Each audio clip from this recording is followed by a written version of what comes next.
that brings. Thank you, Peretz. There's not often that you get a rogachover that brings a raya from a Gemara we have in Daf Yomi. But The Rebbe in Eretz Yisrael would smile hearing someone bringing up the rugged shover. There you go. Okay, good. So whenever we have the Gemara where you can't daven barefoot, right? The kid, you can't daven. Then the Gemara asks, what happens if a kid is naked? Is he allowed to be by the davening? So what is the Gemara asking? The kid is naked. Well, why should you think that? So from that, the Rogachover says that when kids are learning Torah, like they're in class and they touch their shoes by mistake or they scratch their head, they don't have to get up to wash their hands, right? Meaning there's a tzad that kids, because they gotta sit down in their seat and they gotta learn. They don't have to disturb. From that, he brings a raya from that Gemara because you see that maybe kids is a tzad that they could daven naked, right? So he's saying you see from that it's yeah, so that's okay, fine. So let's go. Zoktim. Now we did a lot into hektish of svarim, hektish of shuls. Hold on a second. Yeah. Okay. So bnei ha'ir shemachru rechai b'shel ir. You hit the recording. Yeah. So bnei ha'ir shemachru rechai b'shel ir. So if we remember from the Gemara's in Tainus, the Gemara's in Tainus said that sometimes they davened in the street, right? So that means they had some sort of kedusha to it, which right off the bat, I forgot who brought this up. I think Rabbi Rosner brought it up, that what happens if you have a shul in your house? Does that mean, because here the Gemara is assuming that there's some kedusha to the street because sometimes you daven in there, right? So then that means that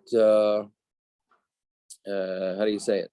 That means that even though right at the time you're using the street for mundane purposes, if sometimes you're going to use it for kedusha, so then it has kedusha. So it means your house too. Let's say a guy has Matzah Shabbos, they have a Ma'ariv minyan. So now maybe your house has kedusha, and then you can't sell your house. What about the tent minyanim that is still going on? Have never stopped. David got me. The tent minyanim that have never stopped. Right. So that the question is, we're gonna have to see, can you build these things on a tanai or whatever it is? But yeah, it's not pashut. Those tents maybe have kedusha, and then when they return them to wherever they have the rental from, and maybe I don't know. And they have special kedusha because some of them we do siyumim in. Oh, right. Now you talk. And what about the backyards? The backyards also. Right. So I don't know if right. I mean, would be able to plow the yard if you're gonna or do something in the yard because it has kedusha.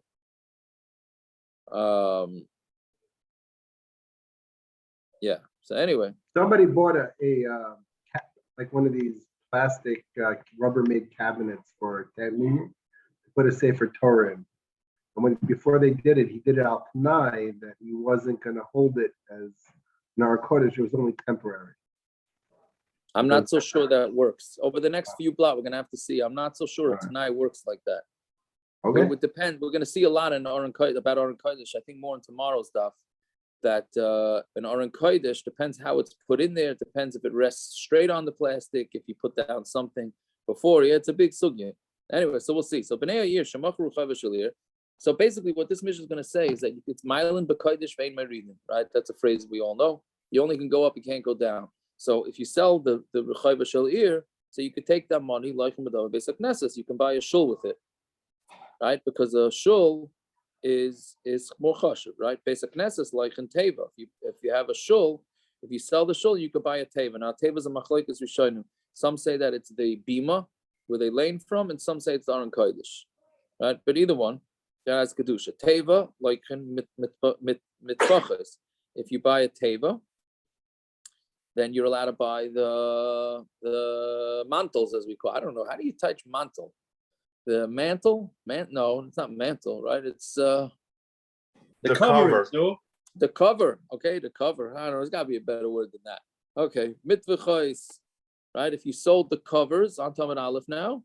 Yikhu svarim, then you're allowed to buy svarim. Svarim here doesn't mean printed svarim.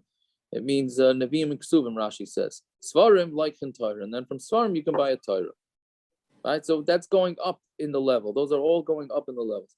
But if you sell a Torah, svarim, you can't buy svarim, meaning neviim miksuvim. Svarim la yikru mitfachas, and then svarim you're not allowed to buy the covers. Mitfachas la yikru teva, and the covers you're not allowed to buy a aron kodesh or a bima.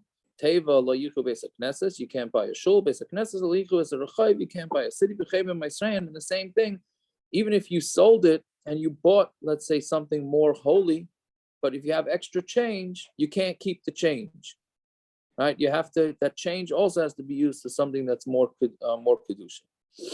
Okay, so so the people from the city that sold the city, the city center. So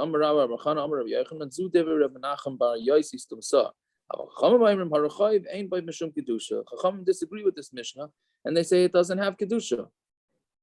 Yeah, from Nachum by Yossi, my timer. Why does he say it has kedusha? Right. So since the Olam davens there by fast days and Maimon days, so therefore it has some kedusha. But Rabbanan, how come they say that does not have kedusha? Because that only happens once in a while, right? If it doesn't happen once in a while, since it's only once in a while, then it's not a problem. The one who holds the other shita, how often do you have to use it? Oh, I don't know. I don't know what the gather is. How often? Okay. It sounds like I have some real shilas with everything in the yard. You got on right after we discussed it. Oh, we just discussed it. Yeah, Aaron, you might be forced to sell it to the white shul. We can't hold him up for big money. You might be forced to sell him. He might be the only bidder. Maybe the Aguda. right. Or you'll just might have to sell your whole house to the shul and make the house into a shul, and then I don't know where you go. Then we'll have getting problems.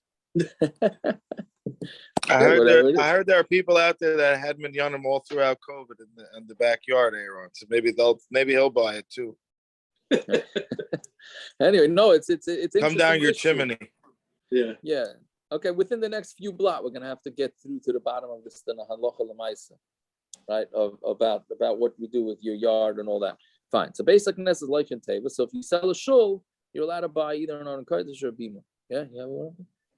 Okay, so Amar Rav Shmuel bar Nachmani Amar Rabbi Yonasan Loishanu El Basic Knesses Shel Kfarim. That's only a basic Knesses of, how do we touch, like, what do we say, villages? Basic Knesses Shel Krachim, but big cities, keeping them Alma Asulei, like Matzu Mizavni Lei. Since people are constantly traveling there, you're not allowed to sell it to Havalei the Rabbim because it's considered the Rabbim, right? It's unbelievable, this thing. Meaning, if you're in a big city and you constantly have strangers coming in and they're giving tzedakah to support the shul, so now they have a say in what you're going to do with the shul, and therefore it didn't work that way with young Israel, Rabbi. Yeah, we can. Yes, the question is how, because they're way stranger than we are. Oh, that's the shot. Yeah. So anyway, there's different ways to learn it in Rashi and in Tosfos exactly what it means. But the point is that if the shul belongs to the rabbim, a bunch of guys can't just come and make decisions about what to do with the shul. That's the bottom line. Yeah, so the Stieblen in yerushalyim, Shemesh Shabbos shul, there's constantly people. Yeah, I don't know exactly who's in charge of that, unless you go with the next Gemara. Right, so the next Gemara is what throws in the wrench, throws a monkey wrench into the whole din. Right, so Amar Rav Ashi, I beknishta the Masa Machsia, the Beis HaKnesses, the shul of Mata Machsia. Right, Afal Gav the Me'alma Asula, even though people are constantly coming there from the world. Kivan da daita didika asu, when they come into the shul, they're coming on das to learn by me. So therefore it's my shul, and therefore I could sell it. Right? So from there it sounds like if you know there's a certain rav in the shul, meaning, so you're right, with the shtibelach, like you have these little shuls that people open in their basements. Right? So it's their shul. If somebody comes and gives a donation, he's giving it to that rav. Right? Mashenk in a shul that has a hired rav, the rav can't just say, okay, we're selling the shul. Right? I mean, there's a membership, and then someone comes in and gives from a mishaberach. It doesn't trump the membership. No, correct, but he may have a say. he may have a say in the. But he's still not a member. He would have a say, even though he's not a Right. member. So I don't know. So you're right. That's a good point. What is the story with membership? Is there I such tell a you, concept of you're a the member? bylaws over here must be going crazy on this one. I know it's yeah. But I mean, it works Well, both David, you're ways. saying, You you're go saying ahead, good, go ahead. like Shem Shabbos Shul, they have a membership and they have regular minyan on Shabbos. But during the week, hundreds and hundreds of people that don't live there, daven there. So I'm saying, and now you're going to say just because they give $100 or $50, now they have I to don't say know. in it? Maybe it's I don't know. I'm saying, hundreds of people every week. It's not 10 people. And It's hundreds and hundreds of people. I'm really not so sure they could sell that shul, right? I don't think they could sell that shul. Many years ago, there were a bunch of shuls in the Bronx that basically were defunct, and the buildings were just sitting there. And they sold the shuls in the Bronx in the last decade or so, just because there are no Jews there anymore. I'm not sure where the money went. I think YU stepped in and took over those deals. The shuls there was shuls that had very big fights because the offices, when little shuls, like you said, well, not forgetting the big shuls, but even little shuls, there was money in the shul. There was different things. And the children of the offices lived in some place in Massapequa, but there was still men davening in the shul, even though there was only 10, 15 men left. So it was big. A lot of shuls had major issues what to do with the money. Yeah. Right. So that's so these are things. So we're gonna see that through the next couple of blot, Bez Hashem, we'll see that there are loopholes that you can get around it. So but here if someone knows about a shul like the one I grew up at, which was bought by Snap, which gives food to people that need food, they had a huge geniza on their property. And now it's just going to be buried on the property. There's Sifrei Torah in there and all sorts of stuff there. I don't know. And now it's a Goyish organization that owns the property, and it's just underground there in a bunker. It's a chaval. Somebody should try and Jesse, you know how many shuls are now churches? Unfortunately, that is very common. Where I grew up, there were 3 shuls: a Young Israel, a conservative, and a reformed. The conservative and reformed are both churches now. Yeah, but this one's got a geniza literally with Sifrei Torah, Chumashim, and Svarim and Tefillin in it. Jesse, you got to go through a ride through East New York and Brownsville. What about going to Central and Foam? I was waiting for somebody to bring that up. Yeah. Well, Yeah. What can you do? What do you mean, the mikvah building? No. Oh, Shayasha building. Oh, yeah. Yeah, sure. Anyway, so, so let's 15, see. 20, wow. Yeah. So let's see. Okay, Meisvei. So again, Rav Ashi said people are giving him the money for his shul. So then he can do what he wants. So Meisvei, Rav Yehuda Ma'aser, the basic Knesset shel Tursiyim, right? This is the basic Knesset of Tursiyim shel yerushalyim shemachrul Rebbe Eliezer, but also bakol tzarcha, right? That he sold it to Rebbe Eliezer, and he did whatever he wanted with it, right? So and he did anything that he wanted because he was it went out of its kedusha. I'm sorry, that was Krochim. That was a big city. So how were they able to do that? So one answers, it was a small shul, and they did it themselves, right? The workers made it. The workers made themselves his own little shul that had no kedusha to it. I mean, it had kedusha to it, but it was their own private things. So they were able to sell it, right? Fine. So Meisvei, Bebeis Eretz Achuzaschem. Now we get into, so this is we need some background with this, but Meisvei, Bebeis Eretz Achuzaschem, right? In the land of what your inheritance, Achuzaschem Mitama Benegoim. So only what belongs to you can become also with tzaraas, right? We know there's such a thing as tzaraas on a house, right? So only on a house can you have tzaraas if it belongs to you. But ain't yerushalyim, yerushalyim, anything that has kedusha and that's not really yours and it belongs to the public can't get tzaraas, right? So I'm Rav Yehuda. Ani lo shamati el makom mikdash bavad. I only heard that the makom mikdash, just the base of mikdash, can't get tzaraas, but everything else could get tzaraas. How about the knesiyas? About the majashis metamin? but regular shuls can become tamei, right? So now this is a question. If basically this machlokes is going to be dependent on what does a shul have kedusha to it or not. If it has kedusha to it, then it can't get tzaraas. If it doesn't have kedusha, then it can. So what's this whole thing? They were from the cities, right?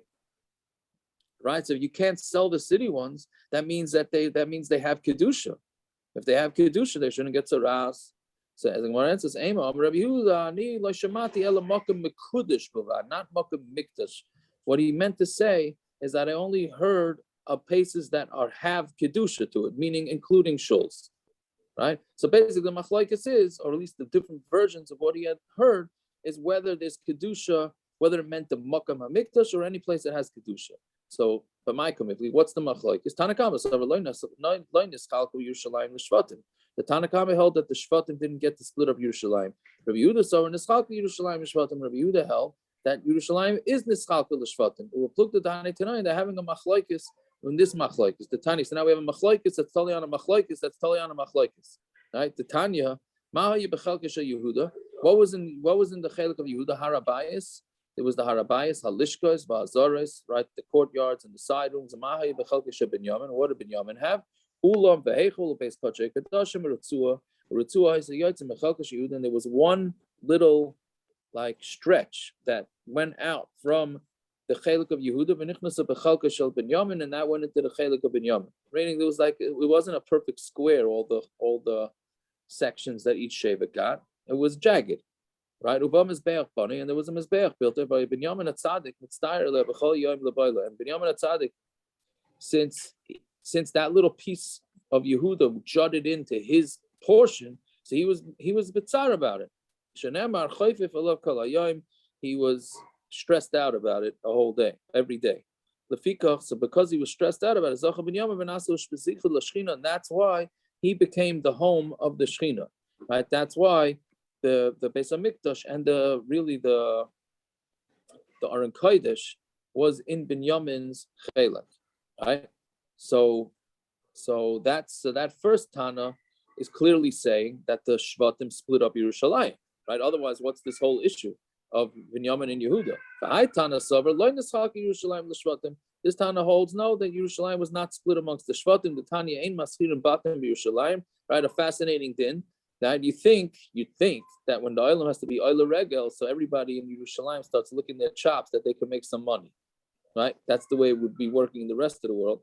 But the halacha is that you're not allowed to rent out your house in Yerushalayim. The houses in Yerushalayim don't belong to you. Therefore, you're not allowed to rent them out to the people that are oiler regel. You got to let them stay for free. Does that apply nowadays?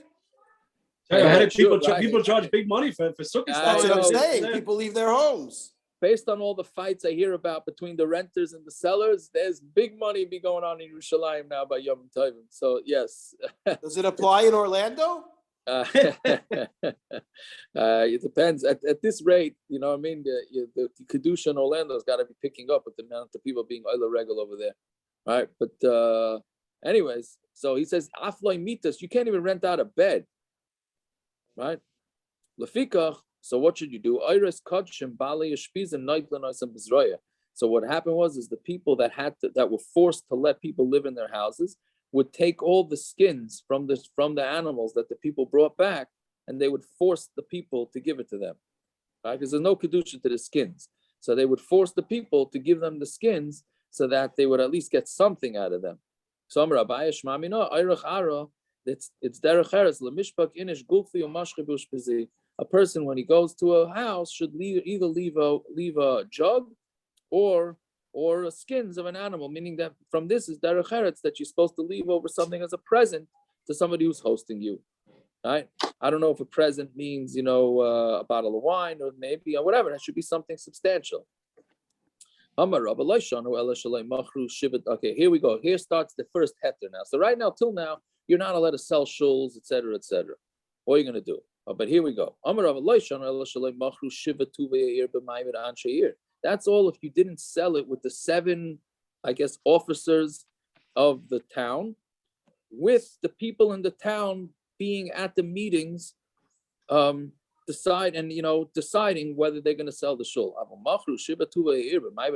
if the 7 officers of the town sell it together with the people from the town, then afilu on Talmud Beis now afilu the mishti be shikra, even to drink beer with the money is allowed, right? Shopper dummy, then it's okay. What do you mean? If they vote in unison, then it's fine.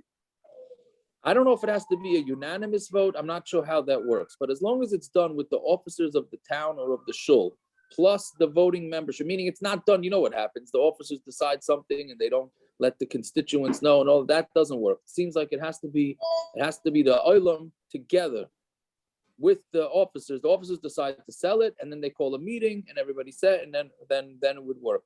Then you're allowed to do it. Where did they come up with the 7 officers? The number 7. With it, I don't know. We don't know. Well, an odd number we understand.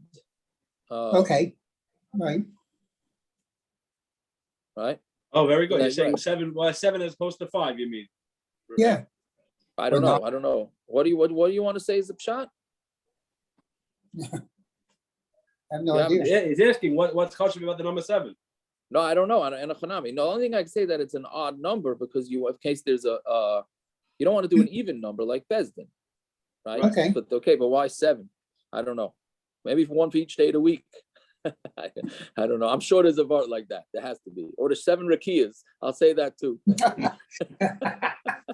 Right? Ravina. Let's go a little bit more. Ravina havale hahu tila de beiknishta.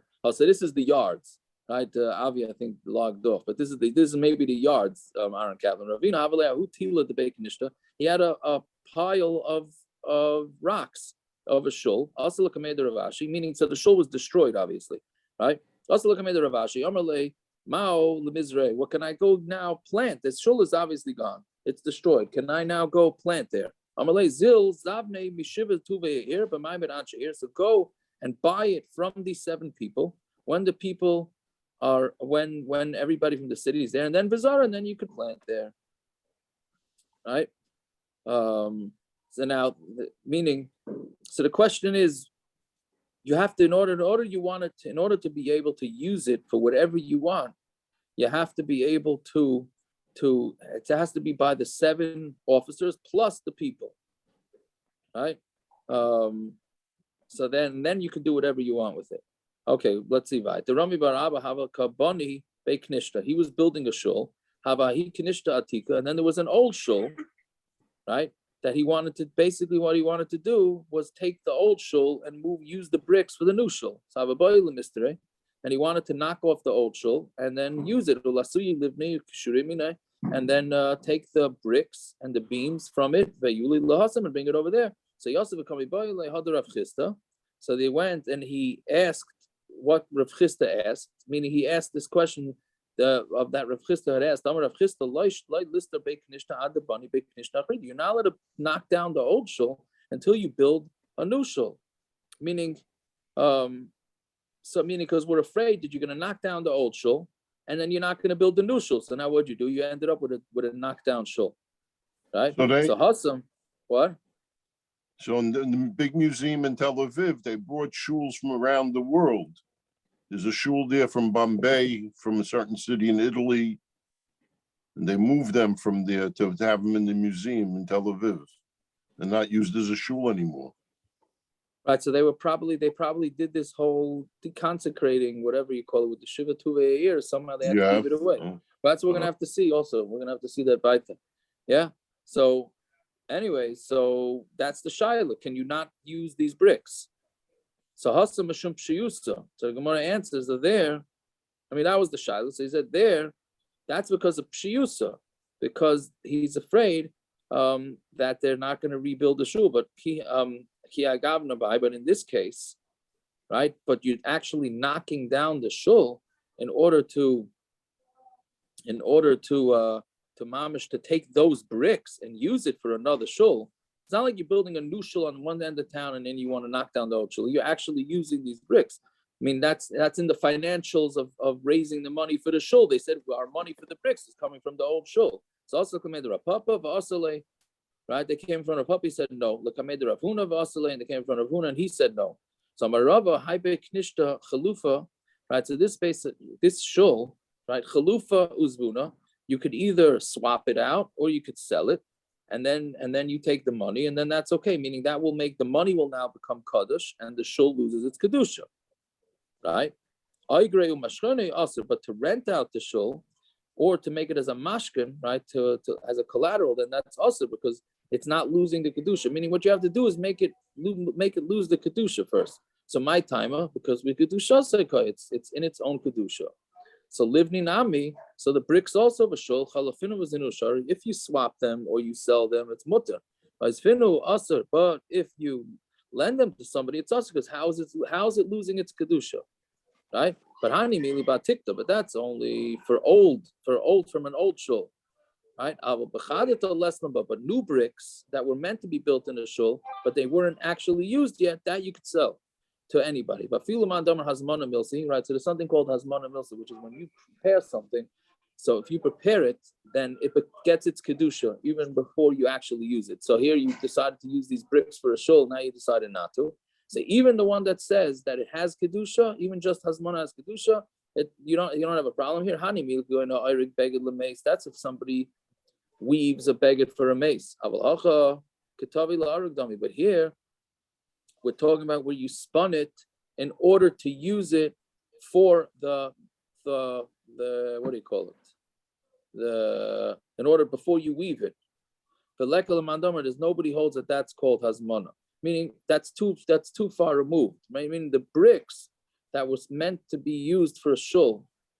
So then that we can compare that to a thread that you spun in order to use it in wool, right? Well, I don't know if it's wool, but it's whatever it was.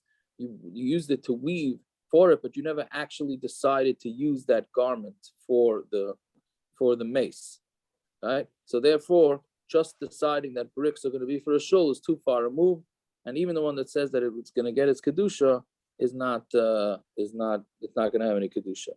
It's 4:20. Okay, I guess we'll stop here. Okay, we'll have to catch up tomorrow night or Sunday.